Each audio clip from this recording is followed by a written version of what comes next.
There's a bit of everything on this episode. In Port St John's, we go on the hunt for used cooking oil with the Amapondo team. The road takes us inland towards a city with a questionable reputation, but in the end our experience in Mthatha would show that there are still good people in all places. Our alternative fuel ran dry and we tracked down our next 180 kilometers. The road to East London threw us a curveball when Betsy fell ill, but managed to give her a good rest at an awesome spot. East London set the bar and the community welcomed our project, with many signing up as stem cell donors. Betsy got some serious love and care, and a special person made a memorable mark.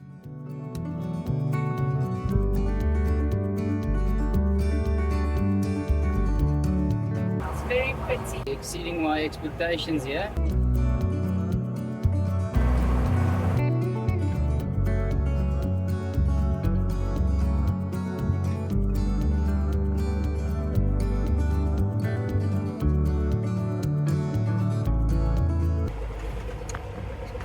We arrived in Port St John's, awesome place. Sipo's just showed me around all of the rooms and all that. Took some photos for the listable platform. Amapondo backpackers offer versatile accommodation options including dorm rooms, single self-service units, a family cabin, campsite and tented camp.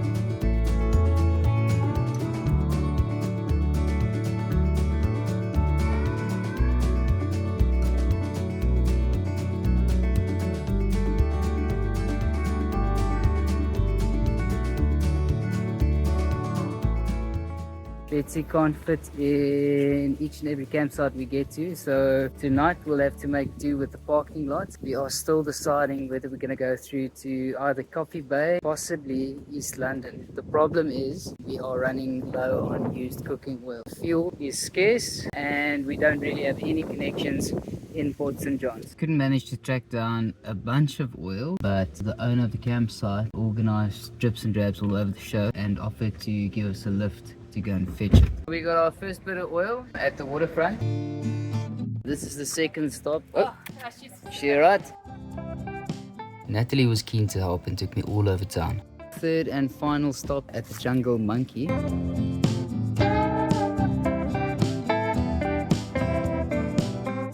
So we made it back to Amapondo with our bounty. This is not much, but it'll still get us somewhere. Yeah, this one is like quarter way full. And I still have another 20 litres or so on the back. Yeah, but East London is 306 odd kilometers away from here, and we go at 3 kilometers per litre, so it's not going to be enough. So we'll have to stop over at another spot on the way, possibly going to be Mthatha, which is a bit worrying because we've had about 6 warnings about Mthatha. Apparently people kind of just jump on the back of your bucket or your trailer and grab whatever they can grab, but at least it'll be a good experience for us to see if they can, and then we'll know for when we head into more dodgy spots throughout the world. But I'm going to get my wet clothes on and pump the oil that we do have into the tanks. It's our second day on our quest for used cooking oil, and I've grabbed the lift with the Amapondo team. Hey! Hopefully we'll be able to fill up those tanks.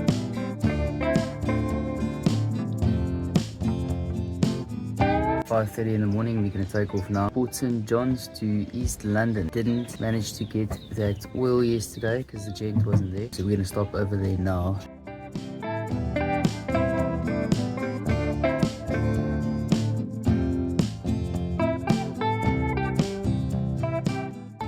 $15 litres of used cooking oil from the Riverside Lodge. Thank you guys very much. And that'll take us at least to Mthatha, where there might be a possibility to get some more.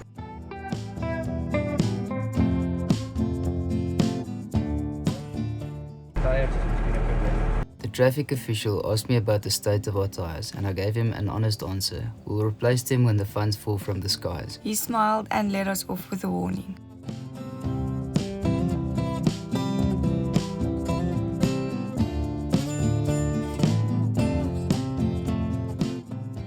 Mthatha is the economic hub of the northeastern part of the Eastern Cape, but it's also a national crime hotspot, ranked in the top 5. Extortion has reached crisis proportions in Mthatha. Mthatha residents are concerned about the effect that the continued dumping of bodies in the dam has on its water quality.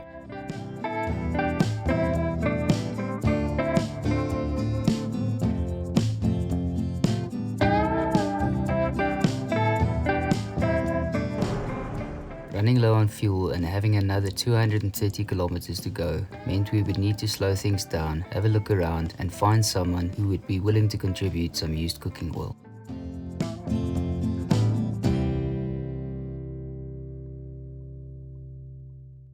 With Mthatha's rep in the back of our minds and knowing that laying low was out of the question, our game plan was to smile and wave and get back out there ASAP.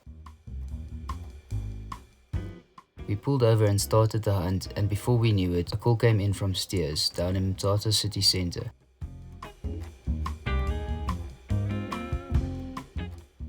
In the time spent, we only saw one suspicious dude checking car doors. After making a couple of stops and a couple of phone calls, got through to Clayton. He's at the Steers in inner city Mthatha, and they said they have 60 litres of used cooking oil for us. No matter the rep, there are good people in all places. Right, so this is our oil. That'll definitely get us to where we need to be. It's just going to be a messy story.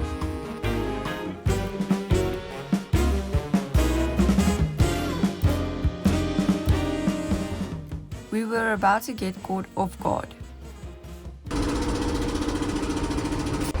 Was dit 'n sekere raad?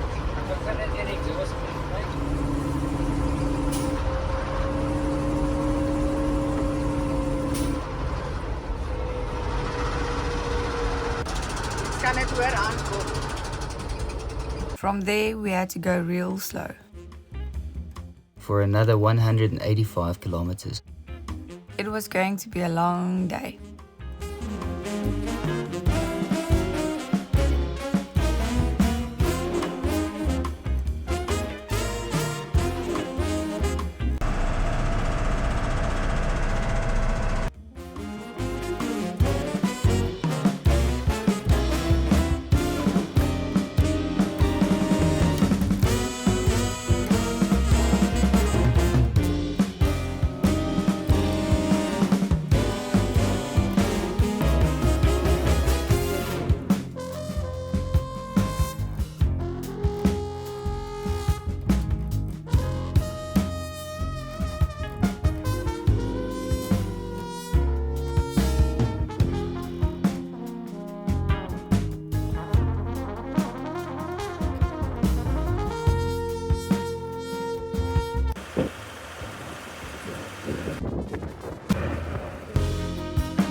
Babe, what did we just do? Fix the gate. Why did we fix the gate? So I ran it over. Why'd you run it over? Die kom sy plek gesit. So after having quite an eventful trip, we arrived at the Areena campsite late last night. Yolandi made an extravagant entrance. Ed, the owner of the establishment, helped us out to fix the gate last night. Yeah, he seems like an awesome person. The place looks amazing. We've got the river right next to us. We are gearing up for our recruitment drives over the weekend. It sounds like the East London community is really getting together to support the project and already set up 2 drives for us. One at the Fine and Fabulous Market, and I'm not too sure where the other one's going to be, but it's going to be on the same day at a different location. On the way here, we also picked up an issue with Betsy. She's making a loud diesel knock.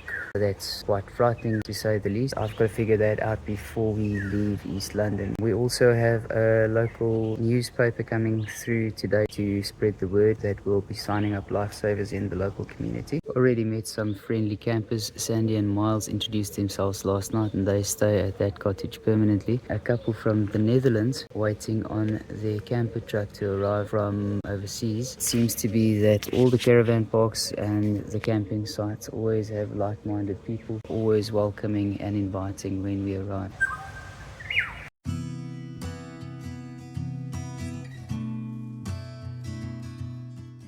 what I really appreciate about this place is every single caravan site has this awesome canvas building which you park your caravan next to, and then you've got like a whole house connected to the caravan. This was the perfect place to get on the perfect space, and in support of the project, Ed and Karen gave us the go-ahead to list them on Listable.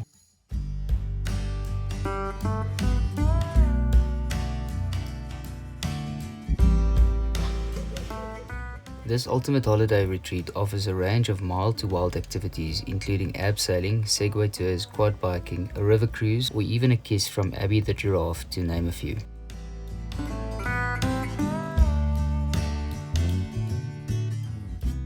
Rosa came around from the Daily Dispatch newspaper and even signed up as a donor. We just had a lekker sit down with the local caravan community of the campsite. We were invited for tea, coffee and cake. Had an interesting conversation with the owner. Apparently all of this started when he was lost at sea for a number of days.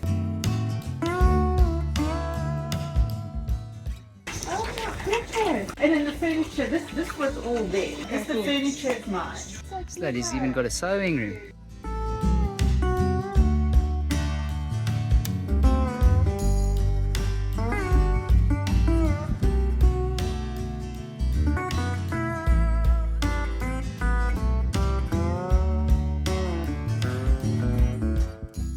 Listing these awesome spots on Listable help us to make an income. Listing your business using our affiliate link in the description supports the project. Yeah, those are very cool. We got some nice cups or mugs. We are just about to go and meet with Cindy. Cindy's been awesome in arranging 2 recruitment drives tomorrow and some oil at 3 different spots.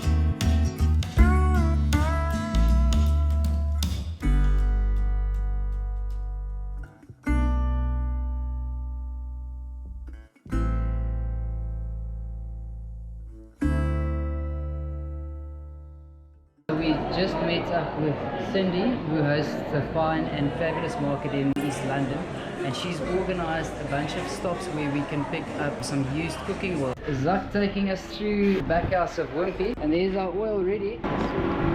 Wimpy's oil, spotless, eh? Awesome quality oil, clean. Betsy will appreciate that. As we stopped here, popped the window. As I pulled the window closed, it just shattered all the way through. And also having that serious noise that's worrying the heck out of us. I've noticed the brakes aren't braking as they are supposed to. At times it'll brake fine, and then the next moment there will be no brakes. So that's obviously not ideal. We'll try and sort it out. But just got a phone call from Wayne from the Mercedes dealership in Port Elizabeth saying that we should pop around on Monday so that they can have a look and see if they can diagnose the noise and possibly find that little window for us. It's going to be difficult. Cindy has gone ahead and picked up another 40 litres for us. East London is starting off on a very good note.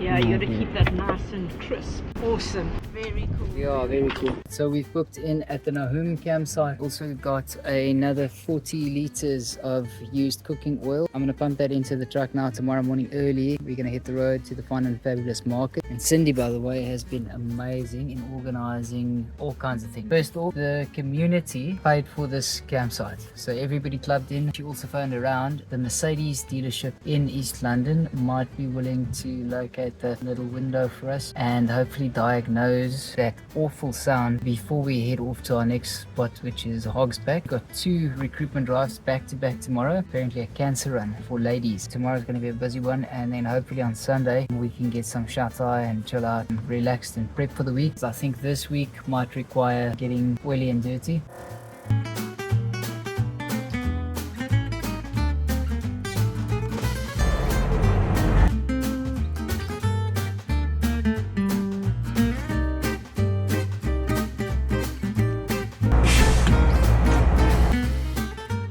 I must say, East London, the friendliest city so far. Just getting ready to get the day started. Indian Delights sponsoring our lunch today. He's offered to make us a bunny chow.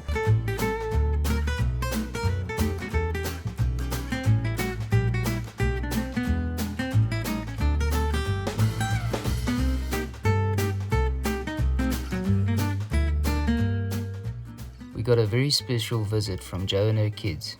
Caleb received a stem cell transplant from Griffin, his younger brother and lifesaver.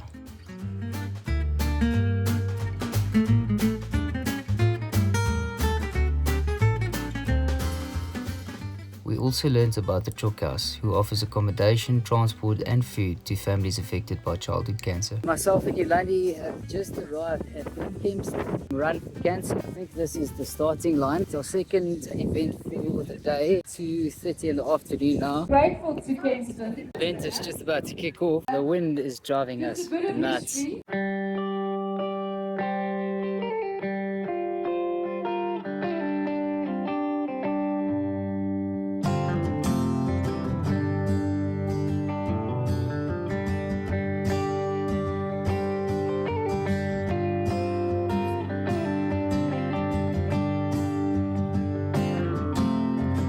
Do stem cell matches and stem cell sign-ups for donors across the globe. They're here supporting us. Thank you to them. Take a walk across the field and visit them. Say hi, introduce yourselves. You never know, ladies and gentlemen. Stem cells could save the lives of a few children in need. Not only a few children, a few adults. Hayley is one of them, but we'll tell you more about her later on in this episode. I think we got our possible last sign up for the evening, bringing us to around about 20 people, I think. It was time to give Betsy the attention that she deserved. We headed over to Ronnies Motors, the commercial Merc dealership in East London. The Mercedes Benz C-Class plant, a mammoth facility, is also based in East London. We've just popped in at Ronnies at the commercial division and spoke to Tracy, the workshop manager, to see if they can help us diagnose the problem. Yolandi's busy opening up a job card. They put me in capable hands. Christian is helping me to check out the issue now. We've just started.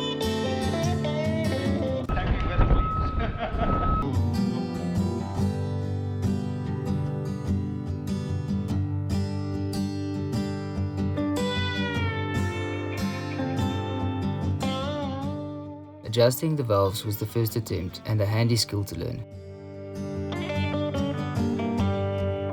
Maar je moet jouw eigen gevoel gebruiken. So, als jij je wel stel, moet je allemaal stel. I also think so. That's the only one that makes sense. Okay, so then that one was like really loose.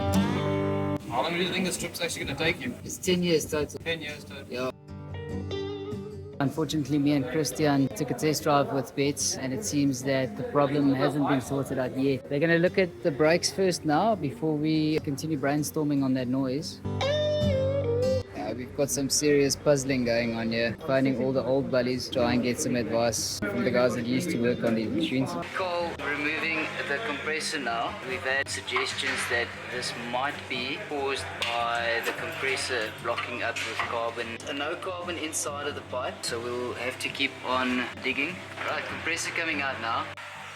Not bad then, huh?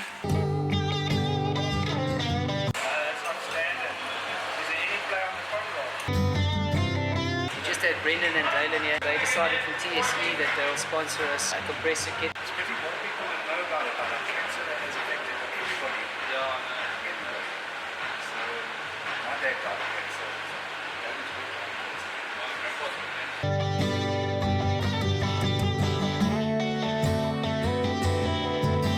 Day 2, Cindy just brought us over. We picked over at Cindy's house.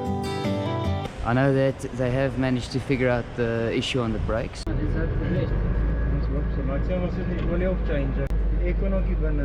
Yes. I got to know all of the guys and some of them have remained friends long after.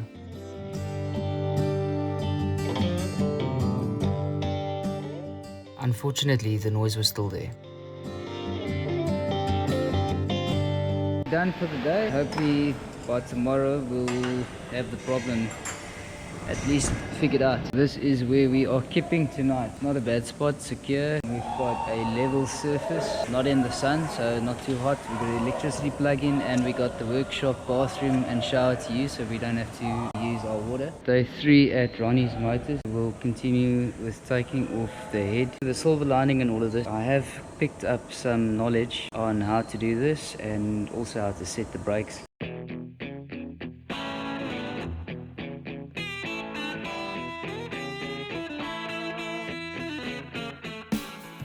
it was time for a deep dive.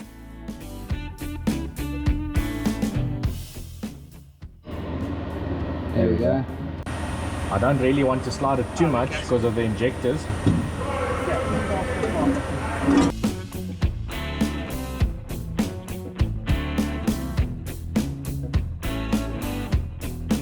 Got it. Yeah.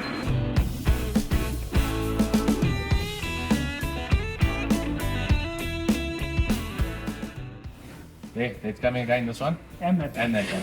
Those two are leaking. Yeah. Yeah, it starts.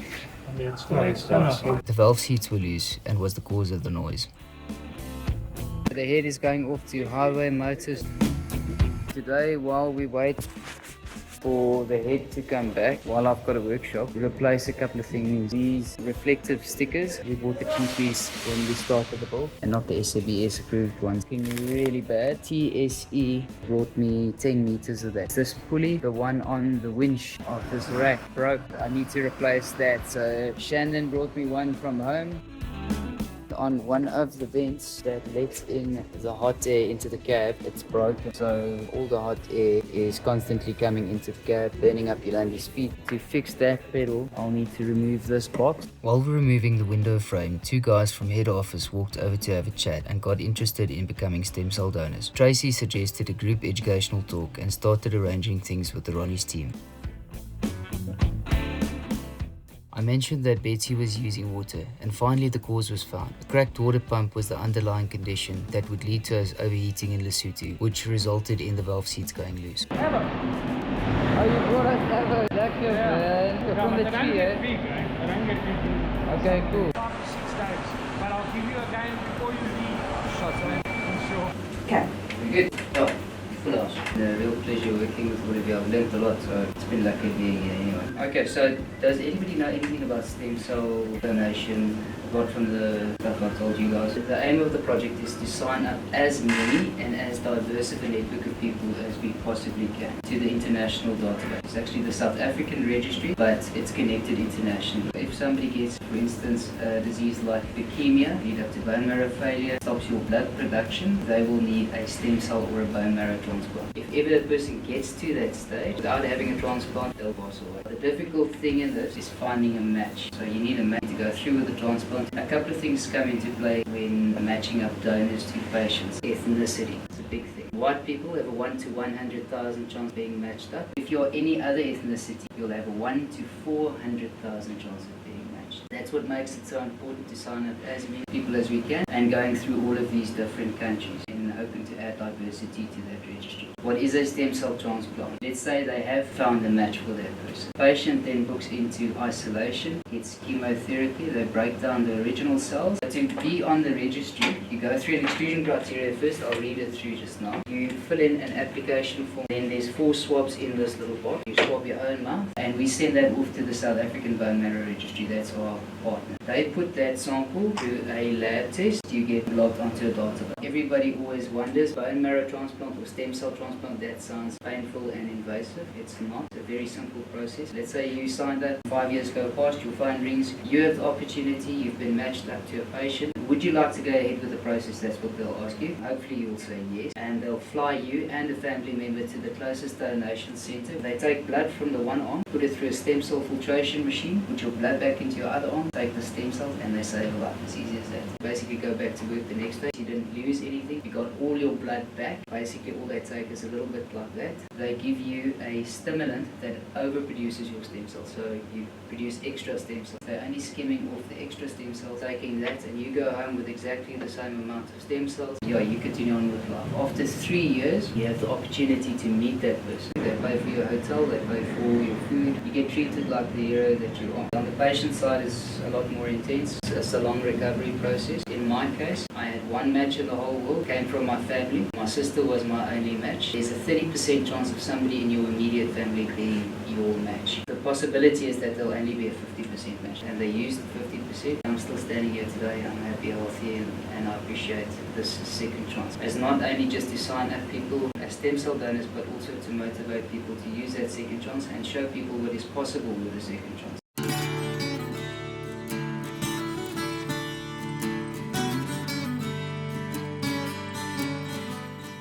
There was no way of knowing, but we were about to sign up our first life-saving match. We've had great success today. This is the second group.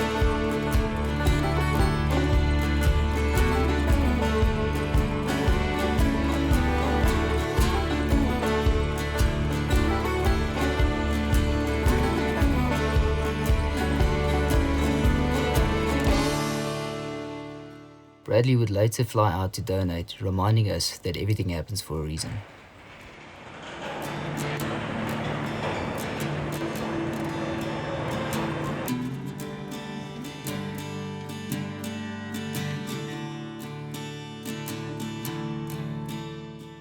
Sunday morning today, and we're all alone at the workshop. It's a pretty lucky spot to catch up with some online work, do some video editing, some of the maintenance that we've been wanting to do on Betsy for the last couple of weeks. Slightly frowned upon when you do it at a campsite, as it makes a noise and a mess. Yolandi's also been doing some washing. The Ronnies Motors Commercial team has been absolutely amazing in supporting the project. The guys have been coming out in their own time over the weekend to just make sure that we are safe and sound. Cole, for instance, brought us a bottle of juice. Justin invited us out to the beach. Harvey is cutting a pulley for us on his lathe for the back rack. I saw Ulrich last night. He brought us some homemade cookies that his mother sent over. Fixing this little window with perspex instead of glass. Harvey got us this perspex. The only negative side of this is that the perspex scratches a lot easier than glass.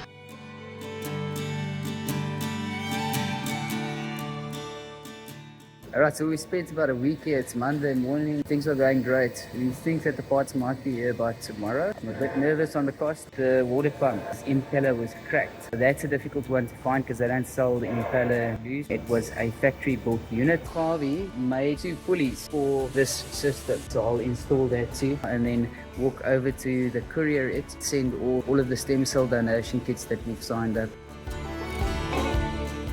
Check out this beautiful truck.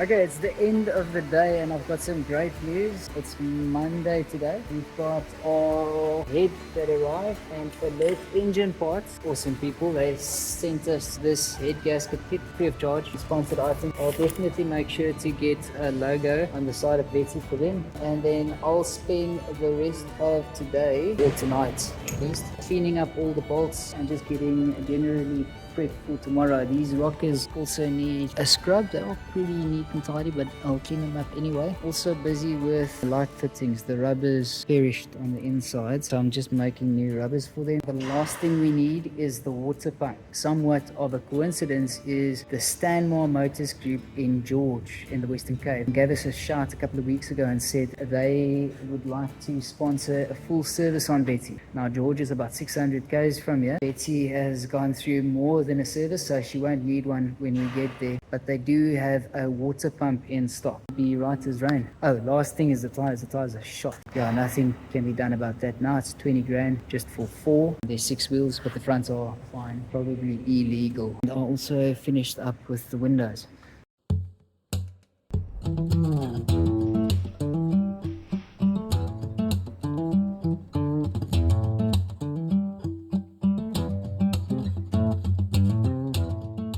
Highway Auto Engineering gave us a half-price discount and the head came back looking brand new.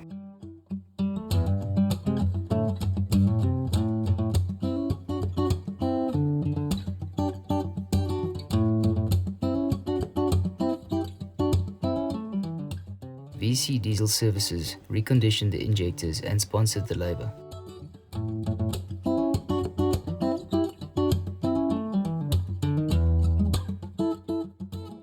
We've ran into an interesting problem here. Cole, where's your spanner gone? In the downpipe. So we dropped the spanner and it went straight into this downpipe, traveled down the exhaust, and it's sitting somewhere around there. We managed to locate it using a magnet. Everything is welded together, so you either got to take off the whole exhaust system or cut the pipe and weld it back together, which I think will be the best and easiest solution.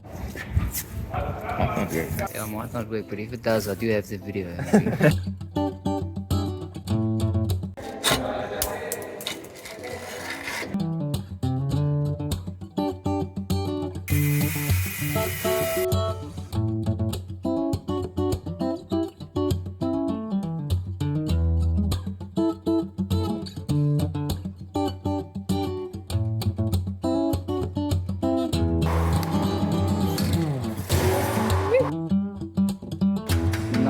Yes, that's the one.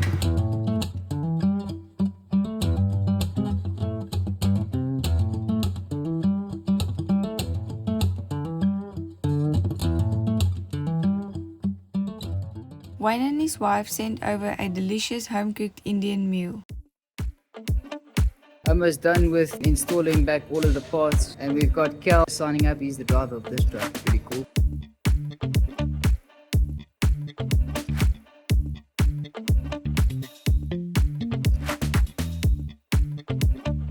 Friday today, we're going to start up around midday, radiators in. Basically just have to hook up these pipes and then fill up radiator, close up the grill, and hopefully start up. Yeah.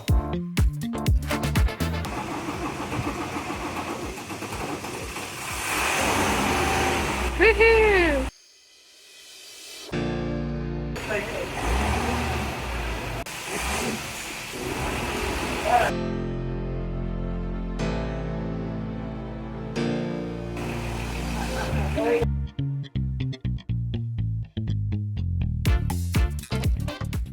Our main truck battery was very old and they swapped it out for us.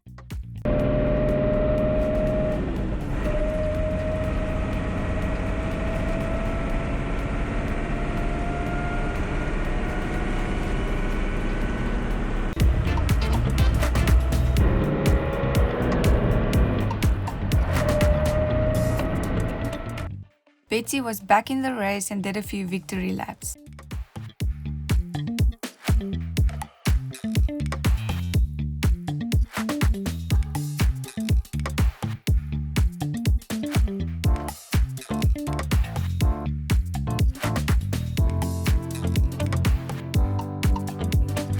Today is a very special day. We're still at Ronnies, but we've got Hayley and her mother Marlene, part of our South African Fanconi Anaemia support group. And Hayley is actually the first individual that we meet on the road with FA. And she's going to put her hand down on the door. You can see my handprint over there. Then we'll take her along for the ride. Mom's going to try not to cry.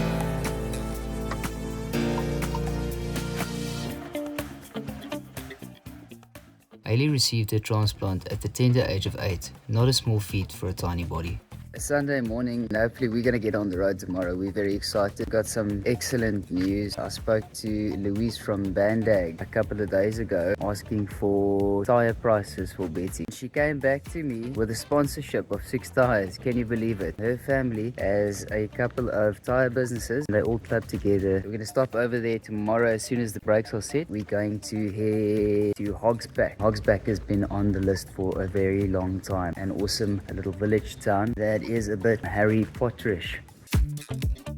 Our loo picked up a crack, and just as we were about to start up, we lost all of our AGM batteries due to overcharging. Our nerves were shot when we requested the bill, but the Ronnies Motor team had one more helping hand to give and sponsored the entire job card. This team gave Betsy new life and went above and beyond expectations.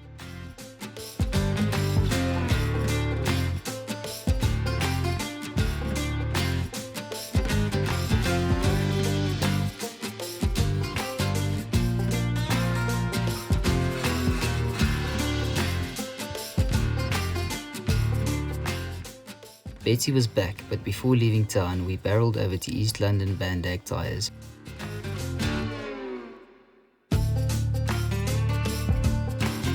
We've just arrived at Bandag and they have sponsored 6 tyres for us. Our wheels had been on our minds since building Betsy, and we can't thank East London Bandag, Richards Bay Tyres and Nexo Tyres family enough for the huge sense of relief and a safe set of wheels.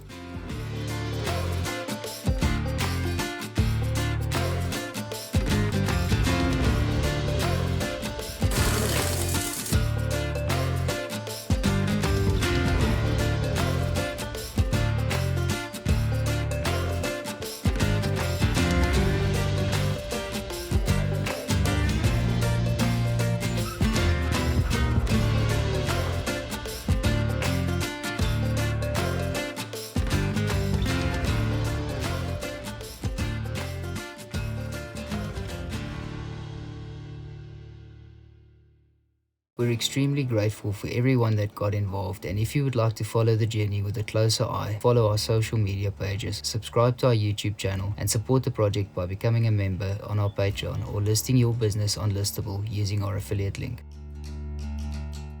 Finding matches on the map is made possible by our official partners